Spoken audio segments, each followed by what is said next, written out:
All right, guys, are you excited? Chapter 2 of Gooney Bird Greene. Here we go. Gooney Bird adjusted the pink ballet tutu she was wearing over a pair of green stretch pants. Her t-shirt was decorated with polka dots. Her red hair was pulled into two pigtails and held there with blue scrunchies. She pulled carefully on one of her pigtails, rearranging it neatly because the scrunchie was coming loose. She felt her earlobes, which were small and pink and empty. I should have worn the dangling diamond earrings that I got from the prince, she told the class. Maybe I'll wear them next week. Diamond earrings? Prince? Mrs. Pigeon asked. Well, actually, the prince didn't give me the earrings. I got them at the palace, Gooney Bird explained.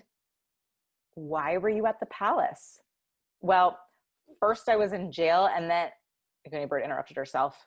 It's a long story. She reached down and tidied her socks. May I come up to the front of the room to begin? She asked the teacher after she had adjusted her clothes. I like to be absolutely the center of attention. Mrs. Pigeon nodded and stepped aside so that there was room for Gooney Bird to stand in the front of the class. You might as well sit down, Mrs. Pigeon, Gooney Bird said politely. Take a load off your feet. Mrs. Pigeon sat down in the chair behind her cluttered desk. She looked at the clock on the wall. We have 15 minutes, she said, before arithmetic. Class, Gooney Bird said. You heard Mrs. Pigeon. We have just 15 minutes. There are many Gooney Bird stories I might tell you, but I have time for only one today. Who has a suggestion for a story? Ben's hand shot up. Tell about the time you came from China, he said. Nicholas called. Why are you named Gooney Bird? Chelsea was wiggling and wiggling in her seat. The palace, she said. Tell about jail and the palace and the diamond earrings. Other hands were waving, but Gooney Bird motioned for those children to put their hands down. She looked around the room thinking. This is the title of the story, she said at last. How Gooney Bird got her name. Just like how the leopard got his spots, Barry Tuckerman said in a loud whisper. Barry, please pay attention, Gooney Bird said. I like to have absolutely all eyes on me.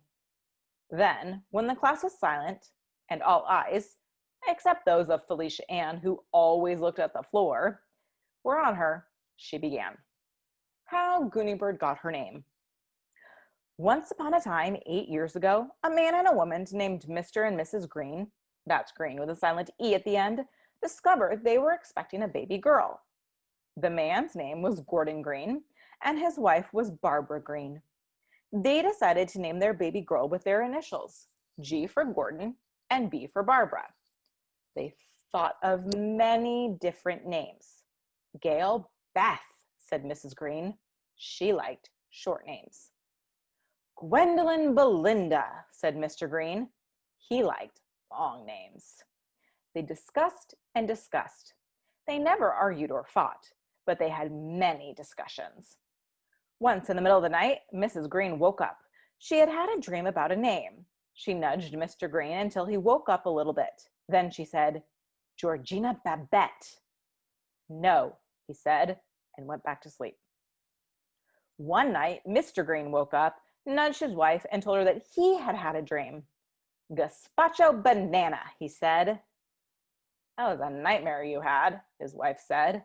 He agreed. They both went back to sleep.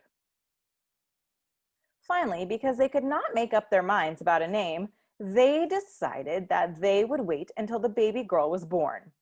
Then they would look at the baby and somehow they would know whether her name should be Grace Bridget or Gloria Bonnie or some other name.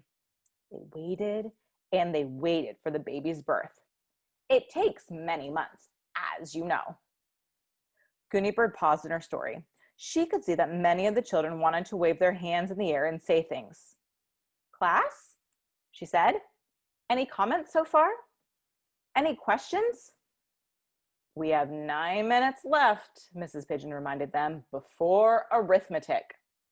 Keiko asked in a small voice, did he really say gazpacho banana? Yes, he did, Gooney Bird said. I tell only absolutely true stories. Barry Tuckerman stood up beside his desk. I was named Bee name for my grandfather, he said. My grandfather's name was Benjamin. That's my name, Ben called out. My grandfather was in college when my grandmother went to jail, Barry added, or he would have gone with her. Trisha raised her hand. My cat's name is Fluffernutter, she said. 4 more minutes, Mrs. Pigeon announced. Let's let Gooney Bird get back to her story so that we can hear the ending. Did you notice, class, she added, how she uses characters and dialogue?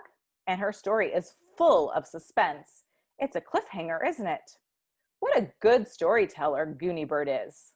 Ready? Gooney Bird asked.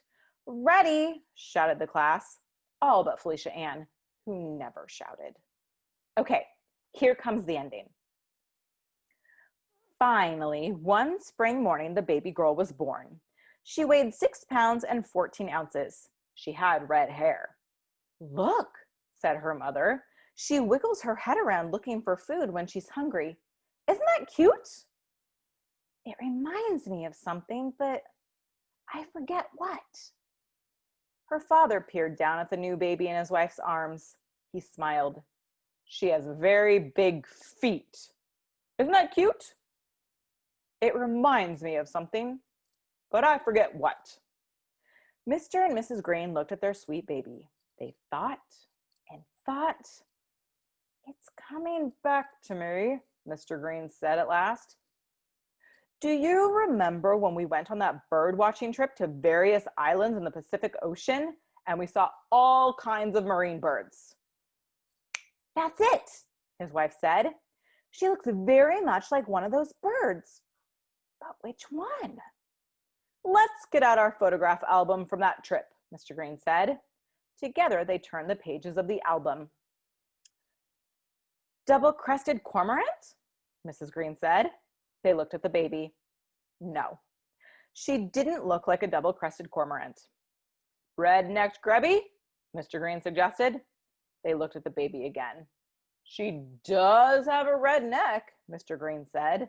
She does not, said Mrs. Greene. It's pink.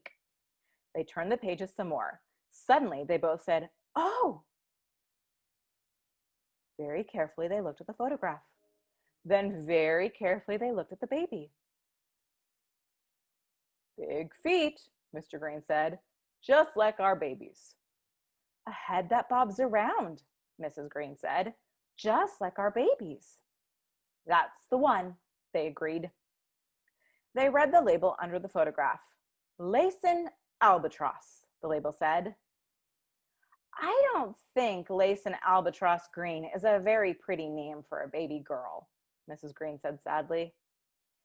It sounds too scientific.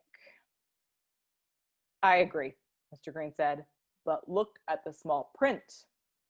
Together, Mr. and Mrs. Greene read the words in the small print, often called Gooney Bird. Gooney Bird Greene, they said. I like the sound of it, Mrs. Greene said, and it has a G and a B. It does indeed, said Mr. Greene.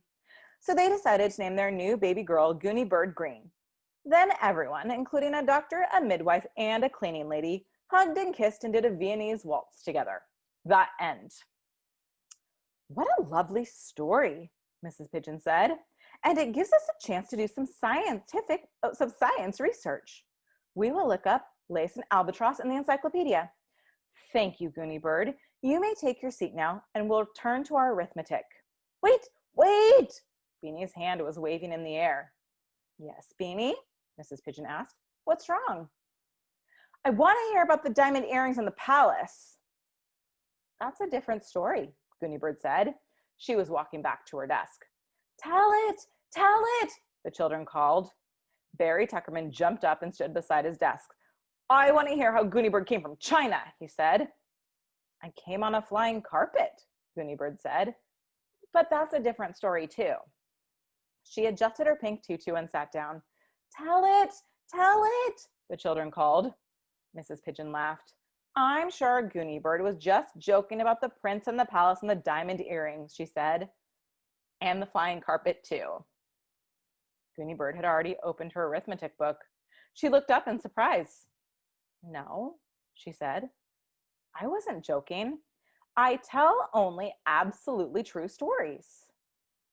Well, said Mrs. Pigeon, will you tell us another tomorrow?